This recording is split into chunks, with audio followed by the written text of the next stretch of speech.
아멘. 하나님께 영광의 박수 올려드립니다. 여러분, 세상에서 가장 무서운 사람은 죽을 각오를 하고 덤벼드는 사람입니다. 여러분, 등치가 커서 무서운 것이 아니라 죽기로 결심하고 달려드는 사람은 이길 수가 없습니다. 그것보다 더 무서운 것은 내게 방해가 되는 존재는 죽여버리겠다고 하는 것입니다. 설득해도 얼고 달래도 말을 안 들을 때 죽여버리면 이제 끝이 난다고 생각하기 때문이지요. 죽을 각오로 덤벼들고 죽이면 끝이 난다라고 생각하는 것, 여러분, 그 사람들의 생각입니다. 사람들은 죽으면 끝이라고 생각합니다. 그래서 죽을 각오로 덤벼드는 사람은 이길 수가 없고, 또 죽이려고 하면 여러분, 그것처럼 무서운 것은 없는 거죠. 예수님 당시에 사람들도 예수님이 십자가에 죽었기에 이제 모든 것은 끝이 났다고 생각을 했습니다. 제자들을 따르던 사람들도 끝이 났다고 생각했고, 어찌하든지 예수가 방해가 된다고 생각했던 종교 지도자들이나 권력자들도 끝이 났다고 생각을 했습니다.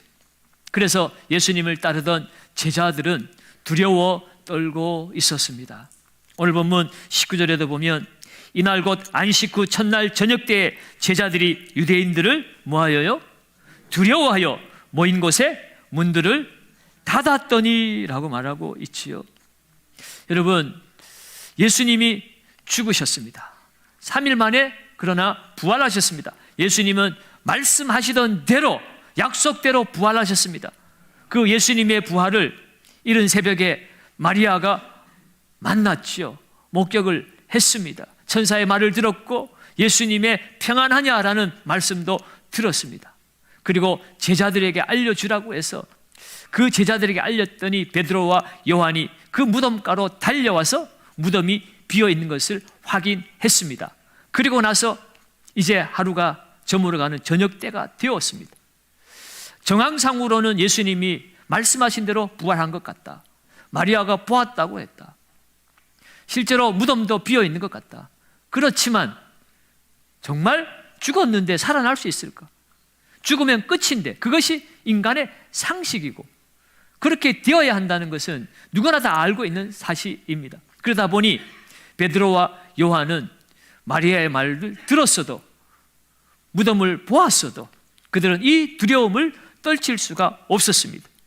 그래서 내 눈으로 보기 전에는, 내 손으로 만져보기 전에는 내가 믿을 수 없다라고 그 도마가 말한 것처럼 이들은 두려움 가운데 너무 두려워서 문을 걸어 잠그고 숨어 있었습니다. 여러분, 오늘 이러한 제자들의 모습이 이 땅을 살아가는 저와 여러분들의 모습은 아닌가요? 부활하신 주님의 소식을 들었습니다. 그럼에도 불구하고 여전히 믿지 못하고 이 세상의 여러 가지 문제들로 말미암아 두려움 가운데 떨고 있지는 않은지요. 그러나 여러분, 염려하지 마십시오. 주님은 믿음이 없고 두려움에 빠져있는 우리들일지라도 있는 그대로 우리를 사랑하여 주시는 사랑의 주님이십니다. 주님을 믿지 못하고 배반하고 뿔뿔이 흩어졌던 그 제자들을 향하여 오늘 새벽에도 주님은 내 형제들에게 가서 일러주라고, 배반한 제자들을 여전히 내 형제라고 그렇게 말씀하신 주님이십니다. 우리 하나님 아버지시는 오늘 우리가 이런 연약한 자들인 것을 알고서 하나님의 아들 예수 그리스도를 이 땅에 보내신 사랑의 아버지이십니다. 그러므로 오늘 부활하신 예수님은 이 제자들에게 실망하고 그들을 찾아서 그들을 책망하기보다는 두려움에 떨고 있는 그 제자들에게 찾아오셨습니다. 그리고 그들을 안심시켜 주셨어요. 그 주님을 만나고 나서 제자들은 두려움에서 기쁨의 사람들로 바뀌어졌습니다. 오늘 20절 하반절에 보면 제자들이 주를 보고 뭐하더라? 기뻐하더라. 아멘. 여러분, 주님이 기쁨의 근원인 줄 믿으시기 바랍니다. 주님이 우리에게 오시면, 우리가 주님을 만나면 두려움과 한숨이, 걱정과 근심이 기쁨으로, 희망으로, 평안으로 바뀌어질 줄 믿습니다. 부활하신 주님이 제자들에게 찾아오셔서 어떤 변화를 주었기에 오늘 이렇게 두려움에 빠져있던 제자들이 순식간에 기쁨의 제자들로 바뀌어지게 된 것일까요? 부활하신 주님이 제자들에게 찾아오셔서 가장 첫 번째 하신 일은 그 제자들에게 하나님의 평강을 주는 것이었습니다. 오늘 19절 하반절에 내가 너희에게 평강을 준다고 그랬어요. 평안할지어다. 21절에 또다시 이르시되 평안할지어다. 여러분, 이 평안은 헬라어로는 에이레네라고 하고 히브리어로는 샬롬이라고 하는 것입니다. 여러분, 하나님이 우리에게 주신 이 샬롬은 아담과 하와가 죄를 짓기 전에 에덴 동산에서 하나님과 누리던 그 상태가 바로 이 샬롬의 상태입니다. 하나님만이 주시는 평안을 말하는 것이에요. 우리가 우리의 죄로 말미암아 하나님과의 관계가 깨어짐으로 우리는 그 평안을 잃어버리고 여전히 두려움 가운데 살았습니다. 그런데 이제 주님께서 십자가에서 죽으시고 부활하심으로 말미암아 하나님과 우리 사이의 관계가 회복되어짐으로 하나님이 우리에게 주시는 참된 평강, 하나님의 나라가 회복되었음을 가장 먼저 부활하시고 첫 번째로 제자들에게 선포하신 것입니다. 오늘 새벽에 마리아를 만났어도 네가 평안하냐라고 말씀했죠. 오늘 우리들을 향하여서 네가 평안하냐라고 말씀하실 때 주님은 오늘 우리에게 나의 평안을 너희에게 주노라고 말씀하시는 줄로 믿습니다. 그렇다면 주님이 우리에게 주시는 평안은 어떤 평안입니까? 첫째로 생명의 복을 누리는 절대 평안입니다. 오늘 19절 하반절을 우리가 다시 한번 읽습니다. 예수께서 오사 가운데 서서 이르시되 너희에게 평강이 있을지어다. 아멘, 아멘. 지금까지 제자들이 내게 주는 이 평강의 조건을 그들은 세상의 힘이나 아니면 이 세상의 어떤 세력이나 아니면 돈이 나에게 평강을 가져다 주는 것이라고 그들은 믿고 있었습니다. 그런데 지금 그들은 문을 걸어 잠그고 있습니다. 왜 그렇습니까? 왜 문을 걸어 잠그고 평안을 잃고 두려움 가운데 있는 것입니까? 그들이 나에게 평안을 줄 것이라고 생각했던 힘을 잃었다고 생각했기 때문에 그렇습니다. 예수가 유대인의 왕으로 등극하시면 그 힘을 의지하여서 내가 이 세상을 내 것으로 만들고 참된 평안을 누릴 것이라고 그들은 생각했는데 예수님은 유대인의 왕으로 등극하시기보다 죄인의 몸으로 십자가의 처절한 죽음을 당하셨으니 이제는 그 힘이 사라졌다고 생각했기에 그들은 문을 닫고 두려워 떨고 있었던 것입니다. 특별히 그들은 이 유대 사회에서 지금까지 살아왔고 앞으로도 살아가야 될 유대 사회입니다. 그런데 예수님을 죽인 사람들은 유대 사회였습니다. 그 예수님의 죽음 앞에 지금까지 그들이 몸바쳐 따랐던 삶의 방향이 통조리채, 송두리채 사라져버린 것이죠. 그들이 모든 것을 다 내려놓고 쫓아왔던 그 예수님이 죽었다는 것은 나의 신념이 죽었다는 것이기도 합니다. 더군다나 예수를 죽인 이 유대 사회가 예수님을 따랐던 모든 것을 버리고 따라갔던 그 제자들을 그냥 둘리만무하다고 그 제자들은 생각할 수밖에 없습니다. 예수를 죽였다면 예수를 따랐던 제자들도 당연히 이 유대 사회가 가만두지 않을 것이라는 그런 죽음의 공포가 이 제자들에게 휩싸여 있었던 것이에요. 그래서 그들은 어디도 가지도 못하고 함께 모여서 문을 닫고 두려워서 벌벌 떨고 있었던 것입니다. 여러분, 자신의 생명이 해함을 당할지 모른다는 이 두려움을 가진 자들이 전형적으로 하는 행동이 바로 문을 닫는 것입니다. 오늘날 세상이 두려운 사람들은 집 밖을 나오지 않습니다. 집 안에서도 자기 문 밖을 나오지 않습니다. 소위 히키코모리라고 하는 일본 말입니다만 그런 사람들이 오늘 젊은이들이 이 나라에도 얼마나 많은지 모릅니다. 세상이 두려워서 방을 나오지 못하고 살아가는 우리의 자녀들이 얼마나 많은지 몰라요. 여러분, 오늘 이 제자들은 문을 닫고 숨어서 두려워 그 밖을 나가지 못했습니다. 그런데 오늘 부활하신 예수님은 그 잠겨진 문을 지나서 제자들 한가운데로 오셨습니다. 예수께서 오사 가운데 서셨다고 그랬죠. 여러분, 굳게 닫힌 문을 오늘 누군가가 뚫고 들어온다는 것은 불가능한 것입니다. 만약 들어온다면 자연의 법칙을 거슬러야 하는 것이에요. 그런데 오늘 예수님은 그 닫힌 문을 통과해서 오늘 제자들 한가운데 서 계셨습니다. 그렇다고 오늘 예수님은 마치 혼이 무슨 영이 찾아온 것이었습니까? 우리가 교동문에서 읽은 것처럼 제자들은 예수의 영이 아닌가라고 생각했지만 아니었습니다. 예수님은 육체로 부활하셨어요. 제자들에게 그 못 박힌 손과 창자국을 보여주었습니다. 나중에 여들이 지나서 도마가 왔을 때는 네가 직접 그 창자국, 못자국 거기에 손을 집어넣어 봐라고까지 말씀하셨어요. 갈릴리에서는 제자들과 함께 생선을 구워서 잡수시기도 했습니다. 그것은 예수님이 분명히 육체로 부활하셨다는 증거이기도 합니다.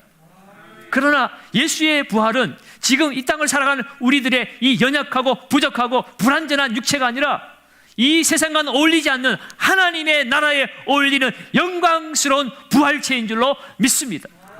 시간과 공간의 제한을 받지 않는 초월적인 영광스러운 몸이라는 것이에요. 예수님이 부활하셨기 때문에 그 예수와 연합된 우리들도 장차 예수님처럼 영광스러운 몸으로 부활하게 될 줄로 믿습니다.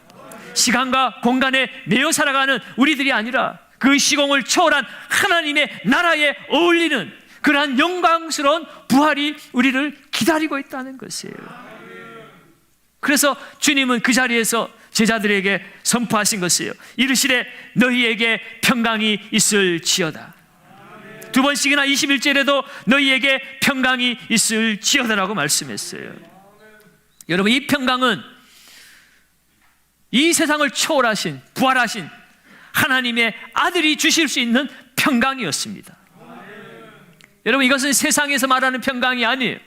돈이나 힘으로 세상 사람들에게 비교해서 얻을 수 있는 상대적인 평강이 아니라는 것입니다. 돈이 없어도, 질병 가운데 있어도, 전쟁 가운데 있어도 빼앗아갈 수 없는 하나님만이 주실 수 있는 절대 평강이에요. 내가 나의 평안을 너에게 끼치노니 곧 나의 평안은 세상이 주는 것과 같지 아니하다. 그러므로 두려워하지도 말고 근심하지도 말라 그랬습니다. 여러분, 하나님만이 주실 수 있는 이 평강을 오늘 제자들은 확인했습니다. 어떻게 해요? 예수님이 살아나셨다는 분명한 증거가 있기 때문입니다. 오늘 20절에 보면 이 말씀을 하시고 손과 옆구리를 보이시니 제자들이 주를 보고 기뻐하더라. 손과 옆구리를 보니 바로 그 죽으셨던 예수님이 실제로 살아서 그들 눈앞에 나타났기 때문에 오늘 이 평강은 세상이 주는 평강이 아니라는 것이에요. 하나님이 주시는 평강이었기 때문에 그들은 그것을 보고 기뻐하였습니다. 죽음으로 모든 것을 잃었다고 생각을 했는데, 그들의 신념, 그들의 삶의 방향이 이제 끝이 났다고 생각했는데, 예수님이 다시 살아나셨으므로 나는 죽은 것이 아니라 나는 다시 살아났고 다시 살아날 수 있다라는 분명한 확신을 제자들이 가지게 된 것입니다. 지금까지는 죽음이 끝이라고 생각했습니다. 세상 여느 사람들이 생각하는 것처럼 죽음 이후에는 우리가 더 이상 손을 쓸 수도 없고 죽음 이유를 그릴 수도 없고 꿈꿀 수도 없는 이 죽음은 우리가 할 수 있는 마지막이라고 생각을 했습니다. 그래서 그들은 두려웠던 거예요. 그런데 죽음에서 살아나신 예수 그리스도를 그들이 만났기 때문에 우리는 끝이 아니구나, 죽음이 끝이 아니구나, 죽음 이후의 삶이 있구나, 생명이 있구나, 새로운 진리를 그들은 깨달았습니다. 여러분, 죽음이 들어온 것은 그것이 인생의 끝이라고 생각하기 때문이죠. 그 죽음 이유를 누구도 그릴 수 없기 때문입니다. 그러나 오늘 제자들은 분명히 죽었으나 그러나 분명히 다시 살아나신 예수를 그들은 눈으로 보고 손으로 만졌습니다. 그래서 그들은 더 이상 죽음을 두려워하지 않고 부활을 꿈꿀 수 있게 되었습니다. 부활을 믿을 수가 있게 되어진 거예요. 여러분, 오늘 예수님은 부활하셨습니다. 부활하심으로 말미암아 주님이 전에 말씀하셨던 그대로 오늘 이루어진 것을 제자들에게 보여주셨어요. 여러분, 예수님의 부활이 가져다 준 의미가 무엇입니까? 예수님은 요한복음 6장에서 나는 생명의 떡이다, 나를 먹는 자는 영생을 얻으리라 말씀하셨습니다. 나를 본 자는 하나님을 본 자다라고 말씀했습니다. 요한복음 10장에서는 나와 아버지는 하나이다 라고 말씀하셨어요. 여러분, 어쩌면 제자들은 그것을 그냥 흘려들었는지도 모릅니다. 우리 스승님이 그냥 감정이 흥분해가지고 좀 깊이 나가는 것 같다, 그렇게 생각했는지도 몰라요. 기적을 행하시고 능력 있는 삶을 사시지만 그래도 하나님이라고 하는 거는 좀 너무 오버하신 것 같다, 속으로 아마 그렇게 생각했을 수도 있겠지요. 그들은 새까맣게 잊어버리고 있었습니다. 여러분, 예수님이 하나님이시라는 것을 그들이 정말 겉으로는 표현은 못했지만 속으로는 그것을 인정하지 않았을 거예요. 유대인들은 예수님이 자신이 하나님이라고 하는 그 말씀 때문에 너가 신성모독을 하는구나, 네가 어찌하여 사람인데 하나님이라고 하느냐 하고 돌을 들어서 예수님을 쳐서 죽이려고 그랬어요. 마가복음 3장 21절에 보면 예수의 친족들이 듣고 붙들러 나오니 이는 그가 미쳤다 하밀러라. 예수의 친족들은 예수를 보고 이거 미친 거 아니냐라고 말하는 것입니다. 어떻게 네가 하나님이라고 말할 수 있느냐. 예수의 형제들도 요한복음 7장 5절에 보면 이는 그 형제들까지도 예수를 믿지 아니하밀러라. 형제들도 예수를 믿지 못했어요. 여러분, 모든 사람이 다 예수는 그저 사람이고 사람이기에 죽으면 끝이라고 생각을 했습니다. 맞죠? 예수님은 죽기 위해서 이 땅에 오신 참 사람으로 오셨습니다. 그러나 그것은 반쪽입니다. 예수님은 우리를 위해서 참 사람이 되셨을 뿐이지 예수님은 본래 하나님의 아들이십니다. 참 사람으로 오셔서 이제 죽었으니 끝이라고 생각을 했어요. 베드로는 내가 죽을지언정 내가 주님을 부인하지 않겠다고 그랬는데 예수님이 힘없이 끌려가서 십자가에 달리시는 그 상황을 보고서 그는 두려움 가운데 예수를 3번씩이나 저주하고 부인까지 했습니다. 그런데 오늘 베드로가 부활하신 예수님을 만나고 나서 예수님이 공생애 할 때 마태복음 16장에서 주는 그리스도요 살아계신 하나님의 아들이라고 그가 정신없이 외쳤지만 그러나 그것은 어쩌면 말뿐인 고백이었는지도 모릅니다. 그런데 부활하신 예수님을 만난 이후에 베드로는 온몸으로 그렇습니다, 주는 살아계신 하나님의 아들이십니다, 우리를 구원할 그리스도이십니다. 그는 정말 뼛속 깊이 온몸 온 영혼을 다해서 이 고백을 드릴 수가 있게 되었습니다. 여러분, 형제도 믿지 않았다 그랬는데 그 동생 야고보는 부활하신 예수님을 만나고 나서 예수 앞에 무릎 꿇고 나의 주라고 고백을 했습니다. 나는 당신의 종이라고 고백을 했습니다. 형제의 친족의 관계가 아니라 주와 종의 관계가 되어져 버린 거예요. 왜요? 예수는 부활하셨기 때문에. 그 부활이 하나님의 아들로 인정되어진 사건이기 때문에 그런 것입니다. 여러분, 예수 믿는 자를 잡아다가 핍박했던 바울은 어떤 사람이었습니까? 스데반을 잡아다가 돌로 쳐서 죽일 때 앞장서서 스데반을 죽인 사람이 바울입니다. 그런데 그가 다메섹 도상에서 부활하신 예수님을 만났습니다. 그리고 나서 그는 십자가에 예수가 단순히 저주받은 한 인생이 아니라 이단의 한 우두머리가 아니라 우리를 구원하시기 위해서 하나님께서 이 땅에 보내신 하나님의 아들이었구나. 그가 십자가 예수를 어떻게 알았습니까? 부활하신 예수를 만났기 때문이에요. 부활하신 예수님을 만나지 못했다면 십자가의 예수는 그저 저주받은 한 인간의 죽음이요, 이단의 우두머리요, 어쩌면 성인의 한 사람의 안타까운 죽음으로 끝날 수 있었습니다. 그런데 부활하신 예수님을 만난 사람들은 모두가 다 거기에 굴복할 수밖에 없었어요. 죽음 가운데에서 부활하신 하나님의 아들을 그들이 만났기 때문에 그렇습니다. 그래서 사도 바울은 어떻게 됐습니까? 지금까지 자랑으로 여겼던 이 세상의 모든 자랑거리들은 배설물로 여기고 이제부터 나는 십자가와 예수만 알기를 원한다. 부활하신 예수를 만났기 때문에 그렇게 고백할 수 있었던 것입니다. 사랑하는 여러분, 부활하신 예수가 알아질 때 십자가에 죽으신 그 예수가 날 위해서 죽으신 하나님의 아들이심을 우리는 믿을 수가 있는 것입니다.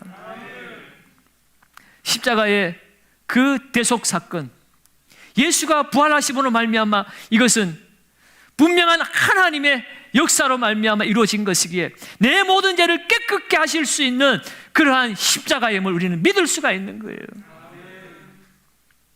그리고 주님이 부활하셨다는 것은 우리 주님이 십자가에서 죽으신 그 대속 사역을 성부 하나님께서 인정하시고 승인하셨다는 것입니다. 주님의 부활은 예수의 그 죽음이 헛되지 않았음을 우리에게 인정해 주시는 사건입니다.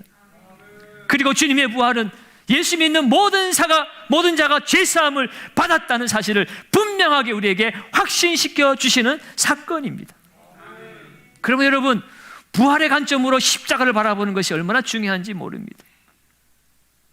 여러분, 부활하신 주님을 바라볼 때 하나님이 날 위해서 피를 흘리셨구나 하는 것을 깨닫게 되어지는 거예요.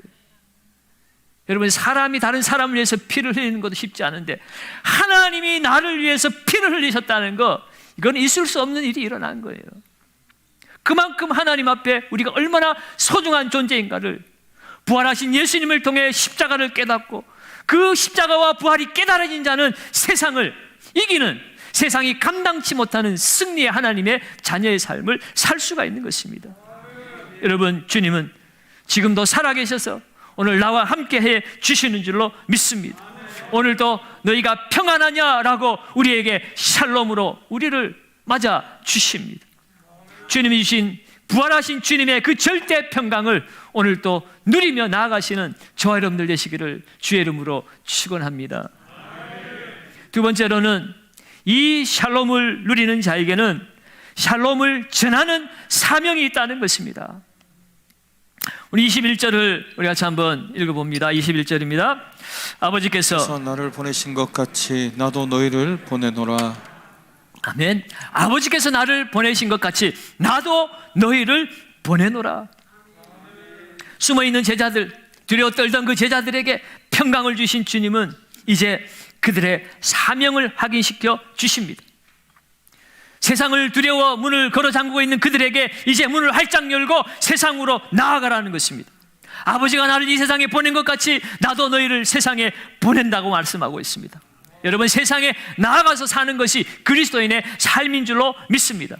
하나님 우리를 구원하신 이유는 우리를 이 세상 가운데 보내어서 이 세상에 샬롬의 나라, 하나님의 나라가 이루어졌음을 선포하라는 것이에요.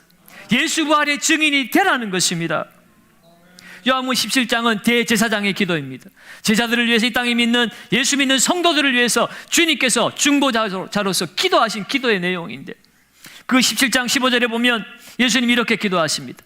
내가 비옵는 것은 그들을 세상에서 데려가시기를 위함이 아니요 다만 악에 빠지지 않게 보존하시기를 위함이니이다.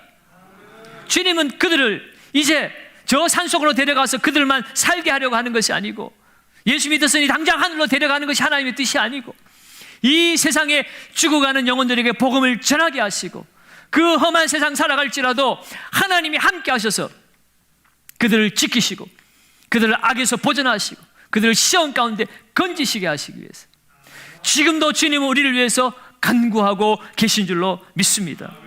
그러면 여러분, 오늘 우리는 하나님의 나라, 그 샬롬의 그 영광의 나라가 우리 마음 가운데 이루어졌다면 이제는 우리는 세상을 두려워하지 말고 세상을 향하여 나아가야 하는 것입니다.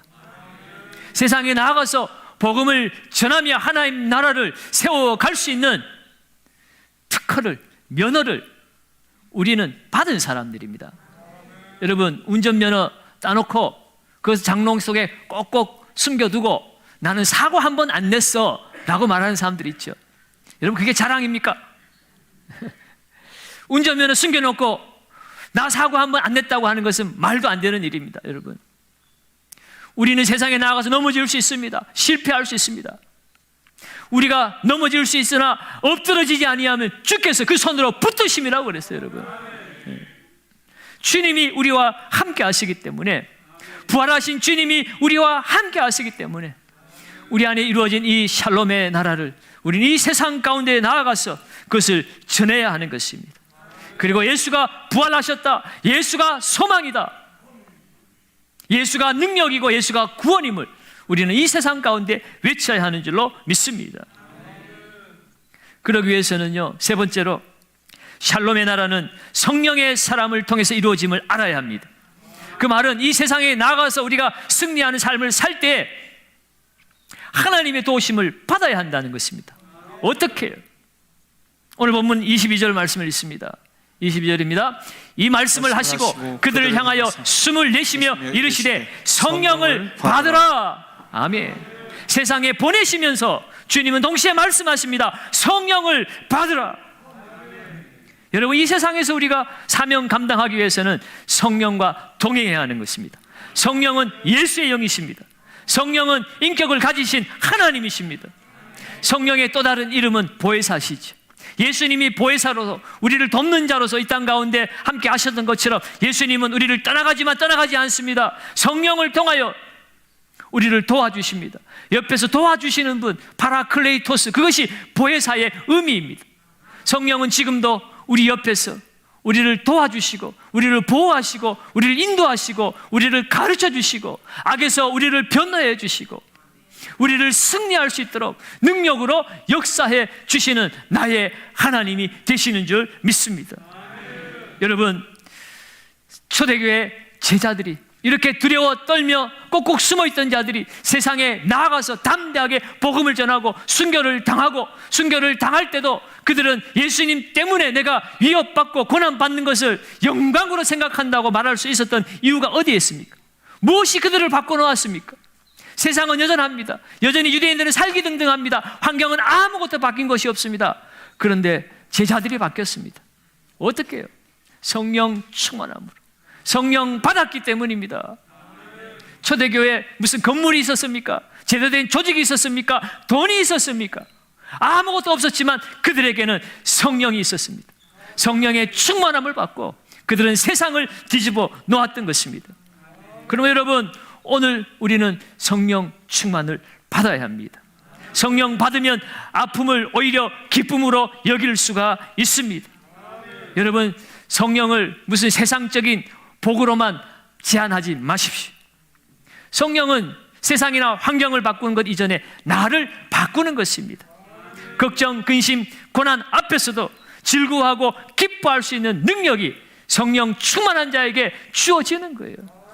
앞서 말씀드린 것처럼 제자들이 핍박을 받아도 감옥에 갇혀도 오히려 그것을 영광으로 생각할 수 있었던 이유, 담대하게 살아갈 수 있었던 이유, 성령을 통해서 그들이 변화되었기 때문입니다.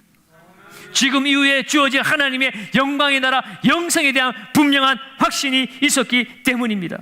그러면 여러분, 오늘 이 시대에도 우리가 이 두려움에서 벗어나서 하나님의 평강을 누리고 살아가고 있다면 이제 그 평강을 전하기 위해서 먼저 성령 충만으로 무장해야 될 줄로 믿습니다.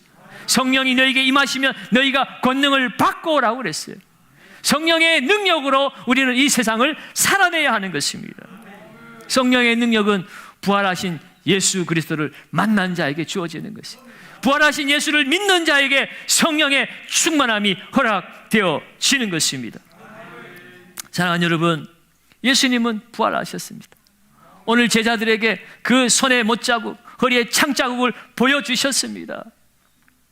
도마에게 나중에 여드레 만에 찾아왔을 때 그에게 이 손자국, 못자국, 창자국 보여주면서 보지 않고 믿는 자들이 복되도다 그랬어요. 여러분, 우리는 보지 않았지만 도마처럼 우리는 예수님을 만져보지 못했지만 예수님은 성령을 통해서 오늘 우리에게 말씀을 통해서 우리에게 조명을 해주시고 예수 부활하셨음을 우리에게 분명하게 깨닫게 해주셨습니다. 여러분, 이것을 믿음으로 받아들이시고 여러분, 이 세상을 향하여 나아갈 때 세상이 우리를 감당치 못하게 할 줄로 믿습니다. 주님의 부활은 하나님의 살아계심의 증거입니다. 하나님이 살아계시기 때문에 주님과 연합되어 살아가는 우리들에게 하나님의 생명이 주어졌고 그 생명의 능력으로 우리는 이 세상을 다스리고 정복하고 이 세상에 하나님의 샬롬의 나라가 임하였음을 우리는 선포하며 살아갈 수가 있습니다. 그리고 내 안에 역사하시는 성령으로 말미암아 우리는 이 땅 가운데 사명 감당하고 승리하는 삶을 살게 된 줄로 믿습니다. 오늘 이 믿음 가지고 부활하신 예수 그리스도가 나의 구세주임을 기뻐하며 감사하며 다시 오실 그 심판주 예수 그리스도가 날 위해서 십자가에서 피 흘리신 사랑의 주님이심을 바라보며 오늘도 그 어떤 두려움에 갇혀 있지 마시고 그 어떤 염려 근심에 갇혀 있지 마시고 주님이 주시는 참된 평안, 그 샬롬의 나라를 내 마음 가운데 이루시고 그 샬롬의 나라를 이 세상 가운데, 이웃 가운데, 우리의 자녀들 가운데 전하고 그것이 믿어지도록 성령 충만한 삶을 살아가시며 하나님께 영광 돌리는 저와 여러분들 되시기를 예수님의 이름으로 축원드립니다.